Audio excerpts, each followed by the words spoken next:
We accept the report and receive and note it. Those in favour, looking around the room, that's unanimous. Move on to item 2 on today's agenda, the annual maintenance renewal, 12D model software. Do any councillors wish to speak to the relevant officer on this matter? Mayor Harding? Good. Thank you, Mr. White.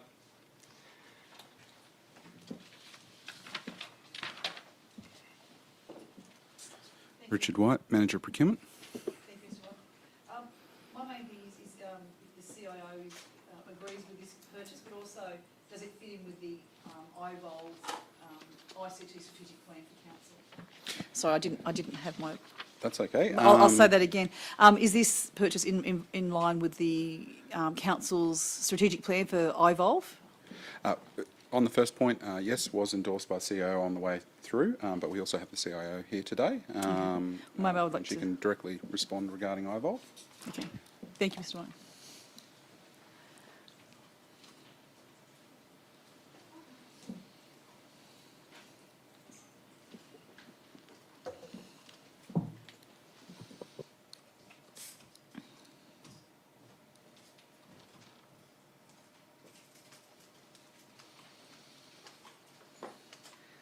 Good morning, Sylvia Swelling, Chief Information Officer. So indicating that the 3D Solutions is a modelling application. It is bespoke for a specific business requirement. It's not expected that it would form part of an enterprise core. However, it's been included in our discovery process, so we're quite comfortable that this aligns to the outcome that we would be seeking to achieve through IVOL. Okay. Thank you, CIO. Thank you. Any further questions? Right. Would any councillors like to move the 3 recommendations here?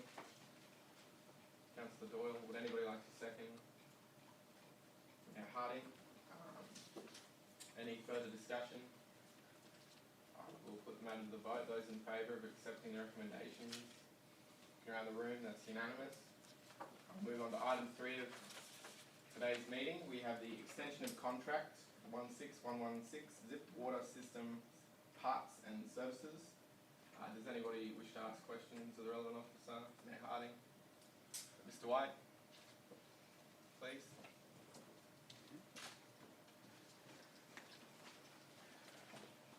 Richard White, Manager Procurement.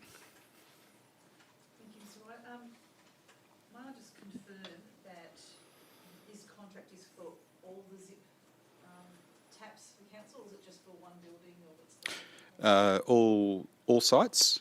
So this is for all sites within council. The 36,000 we expect will cover as an annual cost. Will likely modulate over the next couple of years as we transition out sites and transition in a new site.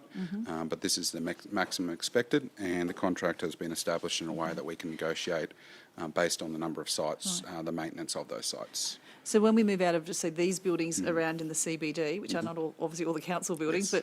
but how will that impact the contract? Are we on the hook to pay for the water services in the buildings that Westmoreton Health are buying? It's active on the number of sites, also they design it so that if you add more or reduce, the costs go down on an annual cycle. So we would be looking at what we're adding and then what we're removing. So the 2022 annual arrangement would be very different to this year's, but we expect less overall. So it'd probably be declining. Thank you. And bringing to council as this matter is we can't seek quotes as it's proprietary in nature. Thank you, Thank you, Chair. Thank you, Mr. White. Thank you. As it's a procurement matter, it's probably good to move all the recommendations in block. Would any councillors like to do so? Councillor Kunzelman. Would anybody like to second that one? Councillor Doyle. Any further discussion? All right, I'll put the matter to the vote. Those in favour of accepting the recommendations, that's unanimous. We'll move on to item 4 and carried actually. So we'll move on to item 4 of today's agenda, the acquisition of land for INF 02414 road purposes, Redbank Plains Road Stage 3. Would any councillors like to ask questions on this matter? Okay, would anybody like to move the acceptance of the 5 recommendations? Mayor Harding, seconded by Councillor Kunzelman. Any discussion?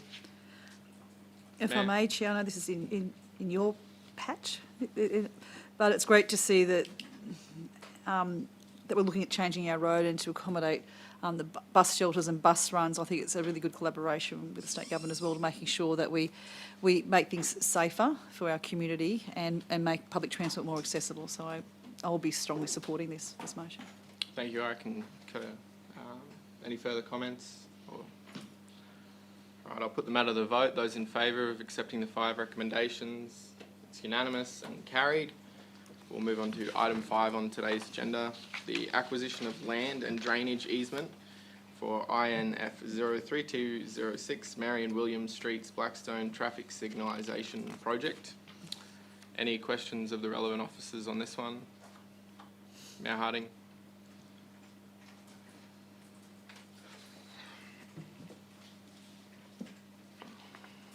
Tony DeLeo, Manager Infrastructure Strategy. Morning, Mr DeLeo.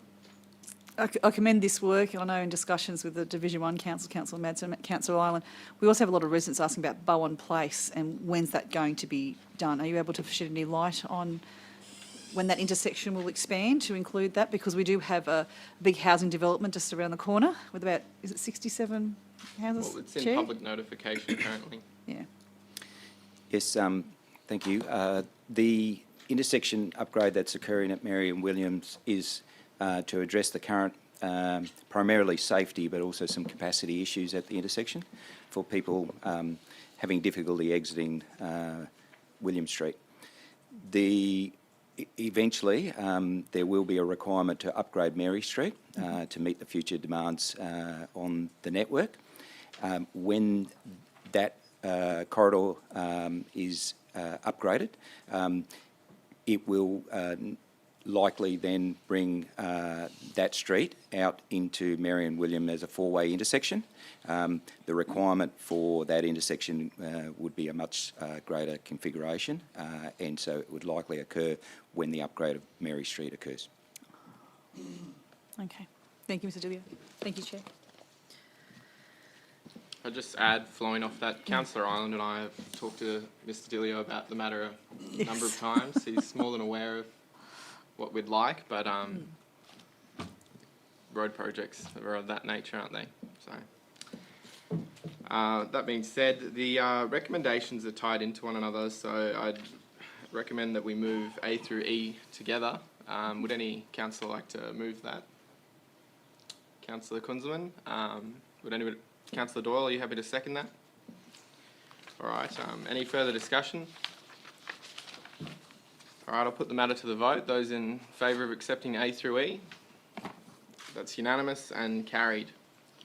We'll move on to another acquisition matter today. We have the item 6, the acquisition of drainage easements for INF 04089, Local Drainage Rehabilitation Project Pride and Hume Street Woodend. Would any councillors like to ask questions of the relevant officer? Councillor Doyle.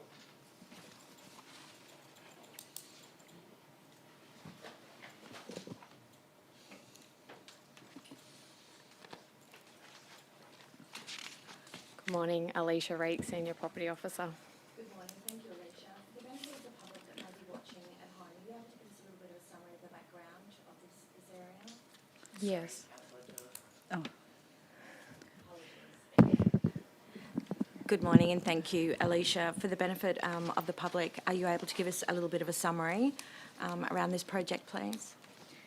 Sure. With this particular upgrade, I guess it's in an area where the infrastructure has needed upgrade works. They've done some auditing of the drainage infrastructure, and there's a section that needs to be relined, and there's also a section that needs to be replaced and upgraded. So we have to go in and secure a 4-metre wide easement, and this involves impacting on these properties notified between Pride and Hume. We have been meeting with these registered owners at the moment. We've got through some of them at present and into Friday and Monday next week to talk about securing a 4 metre wide easement to protect our assets and maintain future access to maintain our drainage infrastructure. Obviously, residents in that area absolutely see the benefits of this project, but I guess for a few residents, they will be impacted significantly by these works. You are working through their concerns and coming up with solutions. Infrastructure and Engineering Department have actually done investigations on options, and this has been the most suitable option to minimise impact because there is actually existing infrastructure in the ground there. So it has actually maintained a very similar alignment to where the existing infrastructure is. So some of that infrastructure will be abandoned and they'll have a replacement infrastructure put in the ground. With drainage, I guess it impacts in a certain way and it's got to be delivered along a certain corridor to have its main, best use. So they can see the benefits. We've had quite a reasonable and good feedback from residents to date on why we're doing this project. But it is a negotiated outcome with them, so we're going through those phases at the moment, and they will be compensated for the loss of usability to that land. Perfect, thank you. Further questions? Thank you. Again, it's an acquisition matter and the recommendations are tied into one another, so I'd recommend we move A through E together. Discussion, Chair? Okay, May we have discussion? after we have a mover. Oh, sorry. You may discuss the matter at length. Would anybody like to move A through E? Councillor Doyle, a seconder. We have Councillor Kunzelman. Any discussion? My sincere apologies, Chair. Obviously we've got 13 landholders here, as the Deputy Mayor knows and points out. My main concern is obviously while the organisation's doing the engineering, the drainage, is to make sure that consultation is done. If there's any pushback from residents, we'd certainly like to hear about it and hear about their concerns.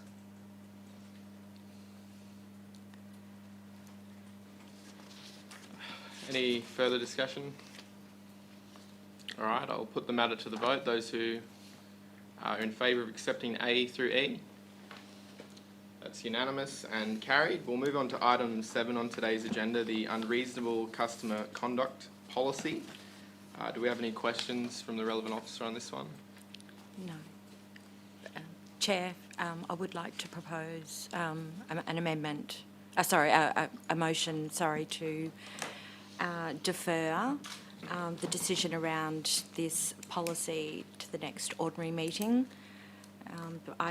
Whilst I, am supportive of the intent of the policy, it's clear to me and others that there needs to be a little bit further work done on some of the procedures and terminology. Yep. Thank you, Councillor Doyle. Are you happy to propose some words to that effect?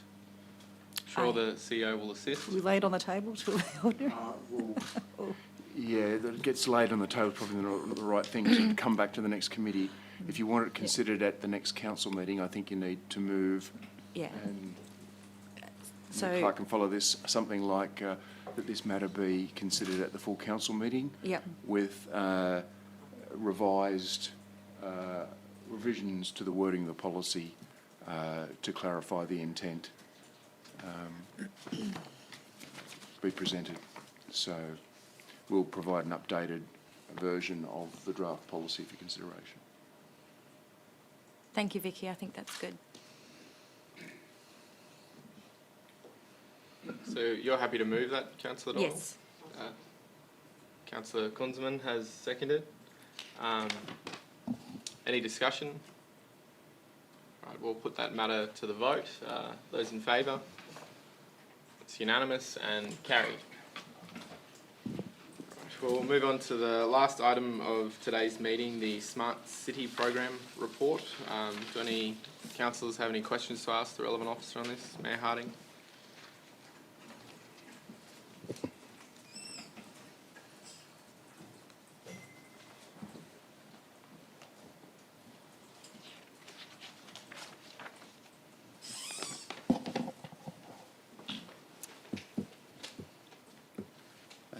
Thank you, Chair, Mayor, councillors. Ben Pole, General Manager, Community, Cultural and Economic Development. Morning, Mr Pole. May I ask, this particular report I actually asked for in our very first council meeting as a new council back on the 27th of April, so it's great to see this report come forward. Would you be able to provide some context on what council actually paid for and to who and what we received? I was hoping for that bit of that detail in the report and it wasn't there. Certainly. We could extract more detailed information with regard to the expenditure, the actual what was acquired through that expenditure, and some additional context, I suppose, on the outcomes of that expenditure, if you'd like. Yep. On the floor here at the moment, I'd Sure. only Okay. be making it up as I went Okay. along, so to speak. I guess some of the questions I'll have, Mr Pole, I see that on the 8th of May in 2016, Accenture, the consulting firm, issued a media release saying that they were selected to develop the Ipswich City Council Smart City Strategy. Is that consulting work reflected in the expenses? It is, yes. It is? Yep. Did their engagement include any international travel delegations? I recall there was an international delegation, yes. Okay. And for the amount of money that the ratepayers pay, which is $4.6 million, I'd expect that there would be a relatively robust scope of works, as well as an outline of deliverables and engagement and closure reports. Do you know if those reports exist? I can certainly say from my experience that a number of the expenditures are very well conceived and delivered. I can't say that for all of the programs of work. Sure. I'm not across all of the programs Yep. of work, but we can certainly do the job of bringing what information is available back to council. Thank you. Thank you, Mr Pole. If this report doesn't do that job.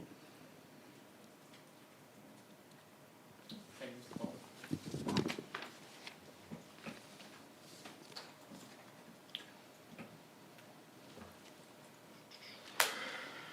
So, would you like to propose for another report or more details? Or I'm open to suggestions, Chair. I'm happy to, I guess, move this report, but obviously probably do a supplementary motion to ask for additional information to come to the ordinary, if that's okay.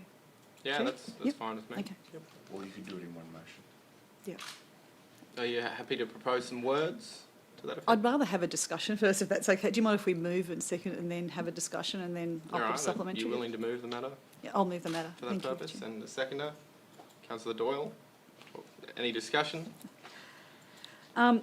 Look, as I said before, I did ask for this in our very first council meeting, the mayoral motion, because that $4.6 million, I think, that was ratepayers' money. I think it's really important that we do show that there was value to ratepayers. In my view, that this particular report does not deliver on that council resolution that was passed, to provide a detailed project financial data for the community. So it doesn't provide us with a detailed project financial data, and we haven't seen what was delivered to the community as well. What I'd like to see is a transparent breakdown of costs at a project level and by category. I do want to know how much was spent on travel.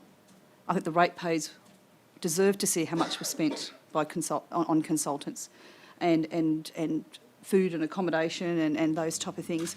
I think if there are overseas trips, that needs to be itemised and that needs to be told to the ratepayers. If there were deputations and conferences, that needs to be, I guess, outlined to the people of Ipswich. The report also doesn't clearly differentiate where expenses were incurred by council and where they were incurred by those controlled entities such as Ipswich City Enterprises and Ipswich City Properties. And I think for transparency and accurate record keeping, we really need to see those as well. The financial data that's currently on the hub, to me, in my mind, is still too masked, and we certainly don't have enough data there that we can sufficiently analyse it or also visualise to see how that $4.6 million of ratepayers' money was spent. I think the community are really keen to see how that money was spent.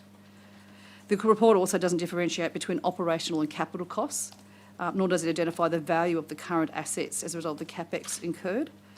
And I just think it's really important that we look at how much money was spent, where it was spent, But more importantly, what value did the community get out of it? What do we have for it in the end? So I guess I've got quite a big list of, I guess, questions as a supplementary motion, but I'll leave it up for a bit more discussion to people before I put a supplementary motion, if that's okay, Chair. That's perfectly fine. Does any other councillors wish to discuss the matter? Yes, just through you, Chair. You don't have to be an accountant, I guess, to understand 4.6 million is a lot of money. So I very much would like a little bit more detail on how that's been spent, especially considering when we've stepped into our chairs now as councillors and we've picked up legacy items of subpar infrastructure. The fact that 4.6 million was spent elsewhere and we don't have the drill down of the direct costs, I don't think that's adequate.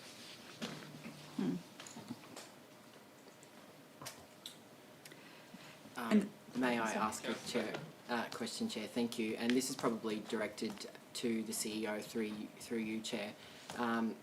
The level of specificity that the Mayor would like, I'm unsure that it would be reasonable to ask the ops side to deliver back on that by next ordinary, or do you feel comfortable that they will be able to deliver those? I'd be keen to see what happens on the floor with the committee as to how that supplementary or amended motion looks in terms of how specific it will be as well. I'm just looking at the two key players directly in front of me, and would that be able to be done by that time? I think to do it through the chair, to do it properly, we probably would need a little bit longer, particularly if there is the controlled entities. Mayor, if you that we would need to spend a little bit more time to pull that. I could get it in a draft, but to do justice and particularly around the value question and the assets, I think we'd need a little bit longer than to get that fully over those next 2 weeks, to be honest. Because that's really only a week, given the paper goes out a week early. Yeah, and CEO, it's less reports due Monday, so we would Okay. have a matter of hours Okay. to go to the council. Is anyone able to propose what a reasonable time frame would be? I'd say one month. Yeah. I'd be worried if they couldn't produce it in 1 month. Yeah. So, based on that, Chair, if I may I propose, would it be a supplementary motion, CEO, or an amendment to this, in addition to this? Well, current motion's live, so. Yeah. Well, what you would need to do is do Yes. a variation.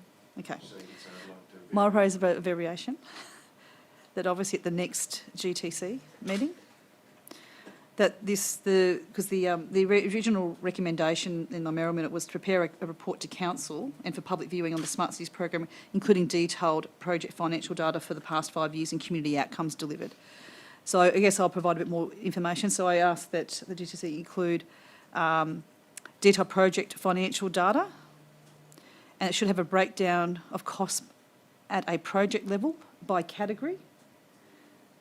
And by that, I'm looking at different expense types such as consultancies, travel, accommodation, where there was international travel, conferences, deputations.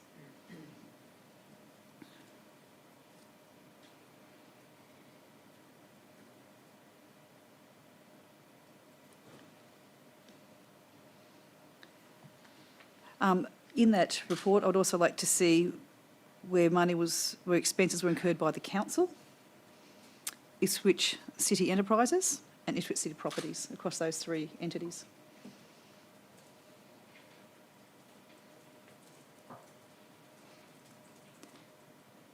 I think it's important that that level of detail is there so we can actually analyse the data.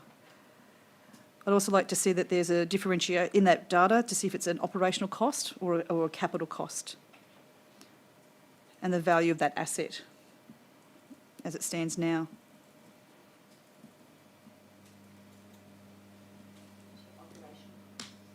Yeah, breakdown of operational costs versus and capital costs, and the value of those assets now.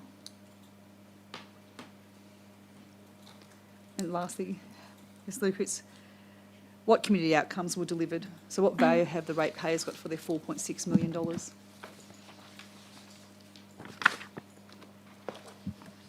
I'm open to having that wordsmith to something tighter. if I that's- think that's fine, Mayor. You've covered the. You're the accountant, the two business brains here. Councillor Fleetwood and Councillor Johnny. You okay?